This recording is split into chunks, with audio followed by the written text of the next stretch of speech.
જે ખૂન પોતે કર્યું જ નહોતું તેના આરોપમાં 43 વર્ષ અમેરિકાની જેલમાં કાઢનારા સુબ્રમણ્યમ વેદમ નામના એક ઇન્ડિયનને આ કેસમાં કોર્ટે નિર્દોષ છોડી દીધા હોવા છતાં પણ હજુ તેમનો જેલવાસ પૂરો નથી થયો. અમેરિકાની સરકાર એવી દલીલ કરી રહી છે કે તેમની પાસે યુએસમાં રહેવા માટે કોઈ લીગલ સ્ટેટસ નથી, જેથી તેમને ડિપોર્ટ કરી દેવા જોઈએ. તેમનો ફાઇનલ રિમૂવલ ઓર્ડર પણ આમ તો છેક 1999માં જ ઇસ્યુ થઈ ગયો હતો, પણ મર્ડર કેસમાં નિર્દોષ સાબિત થયા બાદ તેઓ જેલમાંથી બહાર આવ્યા તે વખતે જ આઈસ દ્વારા તેમને ઇમિગ્રેશનના કેસમાં અરેસ્ટ કરી લેવાયા હતા.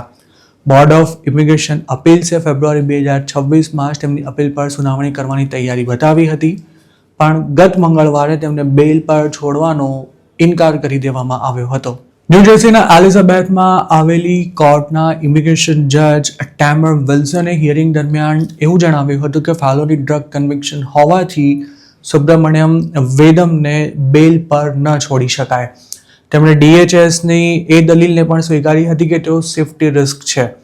જજે એ વાતની પણ ખાસ નોંધ લીધી હતી કે જેલમાં ભલે તેમનો રેકોર્ડ ખૂબ જ સારો હોય, પણ જનરલ પબ્લિક માટે તેઓ જોખમ ઊભું કરી શકે છે. તેમના ડિપોર્ટેશન કેસની હિયરિંગ પણ આ જજ કરશે કે કેમ તેને લઈને હજુ સુધી કોઈ સ્પષ્ટતા નથી થઈ, અને ન તો તેમની હવે પછીની સુનાવણીની તારીખ પણ નક્કી કરવામાં આવી છે. સુબ્બુના નામે ઓળખાતા આ ઇન્ડિયનને અગાઉ નવેમ્બર 2025માં પણ ડિપોર્ટ કરી દેવાનો પ્રયાસ કરાયો હતો. તેમની સાથે જ જેલમાં બંધ એક ગુજરાતીએ આ અંગે અમારી સાથે વાત કરતા એવું જણાવ્યું હતું કે છેક ડિપોર્ટેશન ફ્લાઇટની સીડી સુધી લાવ્યા બાદ સુબ્બુને પાછા લઈ જવામાં આવ્યા હતા.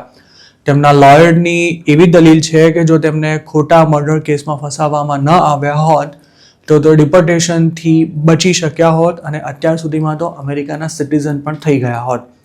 મર્ડર કેસ પહેલા સુબ્બુની 92માં ડ્રગ કેસમાં ધરપકડ કરવામાં આવી હતી. જોકે તેમના વકીલનું એવું કહ્યું છે કે તેમની પાસેથી ખૂબ જ ઓછી માત્રામાં ડ્રગ મળ્યું હતું અને તેઓ કોમ્યુનિટી માટે પણ જોખમી નથી. તેમને ઇમિગ્રેશનના કેસમાં આ જ આધારે બોન્ડ મળવા જોઈએ તેવી પણ તેમના વકીલની દલીલ છે. 1980ના અરસામાં સુબ્બુના એક કોલેજ ફ્રેન્ડની હત્યા થઈ ગઈ હતી અને તેમને આ જ કેસમાં દોષિત ઠેરવી આજીવન કેદની સજા પણ સંભળાવી દેવામાં આવી હતી. જોકે વર્ષો બાદ આ કેસમાં નવા પુરાવા સાથે નવેસરથી ટ્રાયલ શરૂ કરાઈ હતી અને ઓગસ્ટ 2025માં કોર્ટે બેલિસ્ટિક્સ એવિડન્સના આધારે એવો ચુકાદો આપ્યો હતો કે સુબ્બુ ખૂની નથી અને તેમને આ કેસમાં નિર્દોષ છોડવામાં આવે. સુબ્રમણ્યમ વેદમના પિતા પેન સ્ટેટ યુનિવર્સિટીમાં ખ્યાતનામ પ્રોફેસર હતા અને સુબ્બુ ખુદ ગ્રીન કાર્ડ પર અમેરિકા આવ્યા હતા. સુબ્બુને કોર્ટ દ્વારા નિર્દોષ છોડવામાં આવ્યા ત્યારે અમેરિકામાં રહેતી તેમની બહેને તેમને પોતાના ઘરે લઈ જવાની તમામ તૈયારી કરી લીધી હતી, પણ તેમને જેલની બહાર આવતા જ આઈસ દ્વારા કસ્ટડીમાં લઈ લેવામાં આવ્યા હતા. સુબ્બુ માત્ર 9 મહિનાના હતા ત્યારે પોતાના પેરેન્ટ્સ સાથે અમેરિકા આવ્યા હતા. હાલ તેમને સેન્ટ્રલ પેન્સિલ્વેનિયામાં આવેલી 1800 બેડની આઈસની જેલમાં રાખવામાં આવ્યા છે.